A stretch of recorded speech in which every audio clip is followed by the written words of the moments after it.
You're not tired because life is hard. You're tired because you're constantly performing, smiling when you want to scream, agreeing when you want to walk away. Living every day with one question burning in your head. What will they think of me? That question is your leash.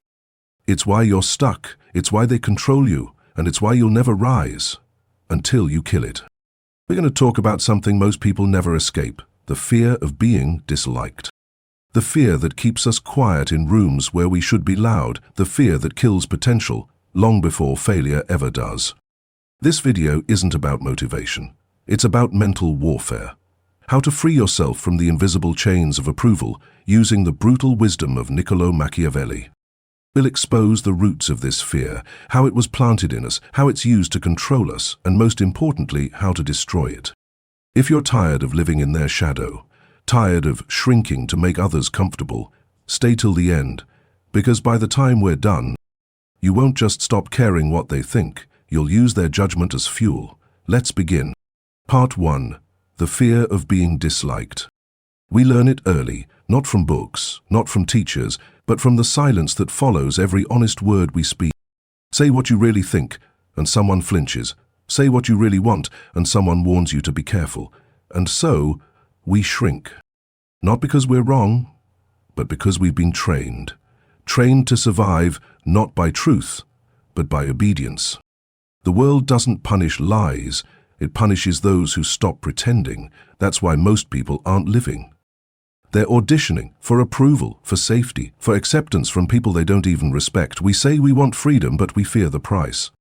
And the price is being strong enough to be disliked. Because to live truthfully in a world built on image is to become a threat. Machiavelli saw this centuries ago. He didn't beg to be liked. He understood that people follow those they fear to disappoint, not those they merely like. It is much safer to be feared than loved. Not because fear is cruelty, but because love in the hands of the masses is weak, conditional, temporary, easily withdrawn. Love is what they give when you entertain them. Fear is what they feel when they know you can't be controlled. The fear of being disliked is how society sterilizes the strong. You could have led, but you wanted to be liked. You could have spoken, but you feared their discomfort. You could have broken the system, but instead you bowed to it. And they smiled, because they won, not by strength, but by making you doubt yours. This fear isn't natural, it was engineered. Through shame, through punishment, through years of being told to behave. But here's the truth. No one who changed the world was ever universally liked. Not one. Every visionary was called arrogant. Every disruptor was labeled dangerous. Every free man was feared.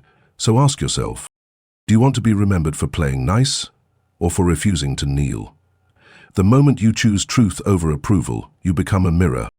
And weak people hate mirrors because mirrors don't lie. So they'll call you difficult, cold, arrogant, not because you are, but because you stopped playing their game. And in their world, honesty is rebellion. So the next time you feel that fear, that tremble in your chest before you speak, that urge to conform just to stay liked, remember this. They don't like you. They like the version of you that makes them feel comfortable. Kill that version, and you'll finally meet yourself. Part 2. Machiavelli's philosophy of power.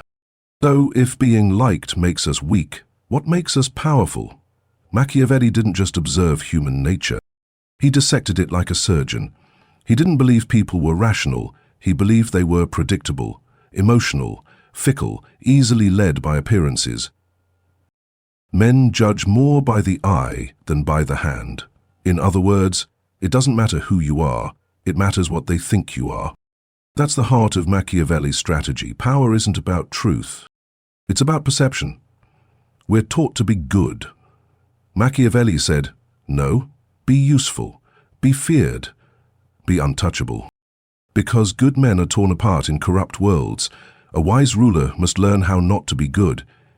He didn't mean to become a monster, he meant to become adaptable, to know when to play the saint and when to strike like a serpent.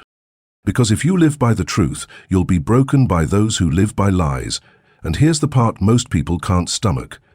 People don't want the truth, they want comfort. They want illusions that protect their egos. They want a leader who looks noble, even if his hands are stained. So Machiavelli said, let them believe what they want, let them see the mask, you keep the knife. The modern world hasn't changed, we still worship image. We still follow those who appear confident, dominant, and decisive, even if their words are hollow. That's why caring what people think is not just a personal flaw, it's a strategic failure. Because while you're trying to be understood, someone else is already controlling the room. While you explain yourself, someone colder, quieter, and more calculating is taking your place. Machiavelli believed power goes to those who detach, who play roles, who manipulate perception, who never reveal their full hand, and most importantly, who don't care if they're liked. Because the ruler who needs affection becomes the slave of those who give it. This isn't about becoming cruel, it's about becoming untouchable. Not passive, strategic. Not reactive, unreadable. Not desperate to be liked, but feared to be forgotten. Machiavelli didn't want you to be loved. He wanted you to win, and if you want to win in this world, you must stop playing by rules that were designed to keep you soft. Part 3.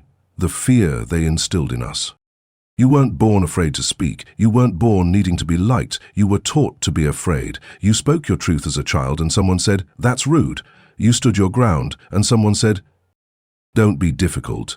You expressed yourself, and the world responded with silence, shame, or punishment. That's how it begins. Not with violence, but with small corrections, subtle, quiet, constant, that train you to believe that being accepted is survival and being disliked is death. And now here you are, afraid to disappoint, afraid to be misunderstood, afraid to be seen as selfish, arrogant, too much, too loud, too honest. But ask yourself, who benefits from your fear? Who wins when you apologize for your strength? Who smiles when you censor your truth? Who feels safe when you make yourself small? It's not you. Machiavelli saw this manipulation centuries ago. He knew that people are easier to control when they fear rejection. Because rejection makes us question our identity, and the moment you question who you are, you'll accept whatever the crowd tells you. The vulgar crowd always is taken by appearances, and the world consists chiefly of the vulgar. This isn't just philosophy, it's how institutions keep you obedient. Schools teach obedience, not courage. Jobs teach compliance, not freedom. Culture teaches sensitivity, not strength. And now we walk around like ghosts. Our real selves buried under masks we didn't even choose. We stay quiet in meetings we should dominate. We nod in conversations that insult our intelligence. We scroll through lives that aren't ours and feel ashamed of our own. Why? Because they trained us to flinch before we even speak, to question ourselves before anyone else even does, to betray our instincts, just to be accepted.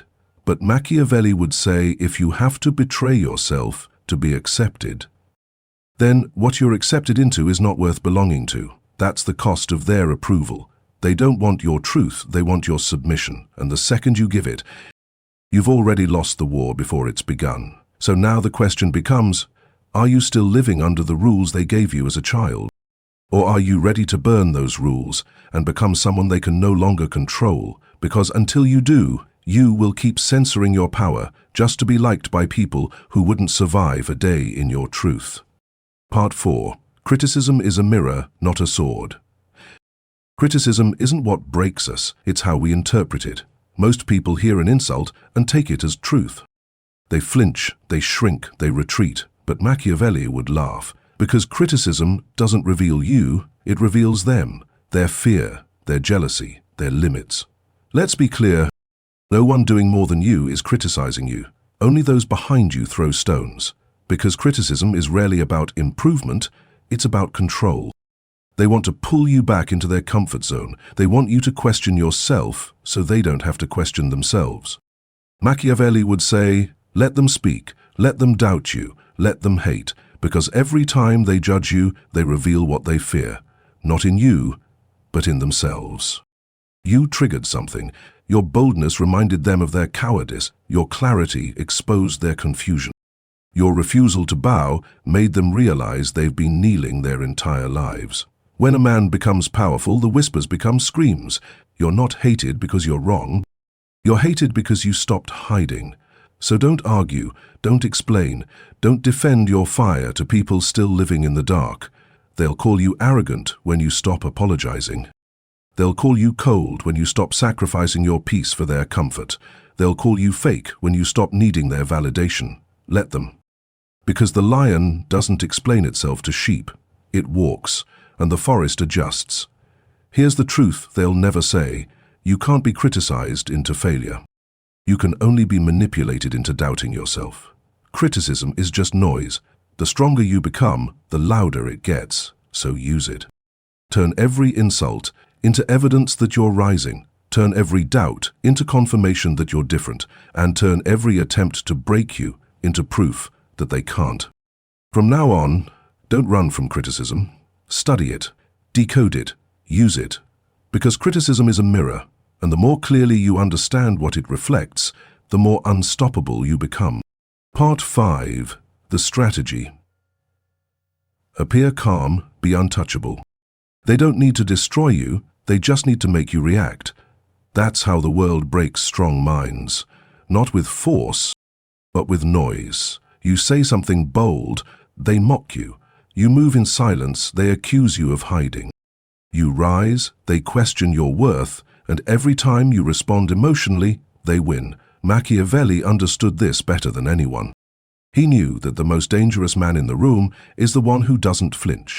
A prince must learn to conceal his intentions, because once people know what angers you, they own you. Once they can make you explain yourself, they control the frame. And once you break composure, you lose leverage. Let's bring this to today. Someone insults you online. Do you fight back publicly? Now you're in their arena playing their game. You're in a meeting. Someone undermines your idea. You raise your voice. Now you look insecure, emotional, reactive. They win. Not because they were right, but because they made you stop thinking and start reacting. That's how power is lost. Here's the strategy. Appear calm. Be untouchable. Let people project their own insecurities. Let them guess. Let them assume you're weak, distracted, naive. And when it matters, strike with precision. Machiavelli taught rulers to let others believe they were harmless until it was too late. This is not cowardice. It's warfare. It's the art of controlled silence. Practical mindset. When someone insults you, ask, what do they gain if I react? If the answer is power, give them nothing. When people question your decisions, don't overshare. Say less. Let your actions unfold. Silence breeds fear, and fear breeds respect. If they push, don't push back. Step aside, because sometimes silence is not retreat, it's the setup for dominance. Here's a technique. Practice 3-second control. When triggered, pause, 3 seconds, no words, no movement. Let the moment settle. Let them feel uncomfortable first. In those 3 seconds, you reclaim authority. You become the observer, not the puppet. And from that space, you choose how to respond, not how to react. Here's another exercise. Every day, write down what provoked you. Name it. Deconstruct it. Ask, was that emotion useful? Did it bring power or take it? What could I have done instead? Then burn the page. Because you're not preserving weakness, you're replacing it with strategy. Calm is not passivity. It's control, and control is what predators respect. So while they're yelling, proving, posturing, you stay still. And when they least expect it, you move with impact. That's power.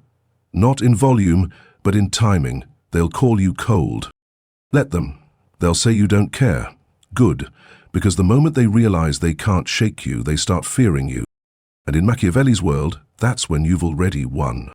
Part 6. The liberation, becoming immune to judgment. There comes a moment when you no longer care if they misunderstand you. You no longer flinch when they whisper, you no longer shrink when they disapprove. And in that moment, you become free. Not the fake freedom they sell in ads. Not the empty slogans about being yourself, but real, dangerous freedom, the kind that makes people uncomfortable. The kind that cannot be controlled. You stop needing validation, you stop chasing approval, you stop explaining your decisions to people who haven't earned the right to question you. You stop managing their perception and you start building your reality, Power is not given, it's taken. And it's taken the moment you no longer need permission to be who you are. They say, "Don't you care what people think?" And you smile, not out of arrogance, but because you know something they don't. The only people who fear judgment are the ones still trapped by it. You're not one of them anymore. You've seen the cost of approval. You've lived inside the cage of being liked. And now, you're done. Because when you no longer need to be liked, you can finally speak truth. You can finally move without hesitation. You can finally live for something higher than image, power, purpose, peace. They'll say you've changed. Let them. You were never meant to stay in their comfort zone. You were meant to outgrow it, to shatter it, to become someone they can no longer recognize. Because you're no longer seeking reflection in their eyes. Here's what happens when you stop caring what they think. You start saying what matters even if your voice shakes. You start taking risks, not to impress, but to evolve. You build your path not for applause, but for impact. You become silent when others panic. Focused when others gossip. Dangerous because you're unshakable. This is what Machiavelli taught. Not cruelty, but control. Not arrogance, but independence. Not recklessness, but precision. Because the man who no longer fears judgment becomes a mirror. And when others see themselves in it, they'll either hate you or follow you. Both outcomes are power. So here's the final truth. You're not here to be liked. You're here to be unforgettable. And that begins the moment you stop asking, "What will they think?" and start saying, "Watch what I become." Kill the fear, keep the confidence. Now you know the truth. They never controlled you with chains. They controlled you with your own fear. The fear of being disliked, the fear of being misunderstood, the fear of standing alone. But that fear, it dies the moment you stop feeding it, and from its ashes you rise. Not polite, not apologetic, not tame, but clear, focused, and untouchable. So now ask yourself, what version of you have they been feeding on? What truth have you buried to make them comfortable? Because it ends here, the performer dies. The ruler begins. If this spoke to your soul, comment below. I've killed the fear. And if you're ready for more unfiltered truths from Machiavelli and the Masters of Power, subscribe. Because this channel isn't here to make you feel good, it's here to make you unbreakable.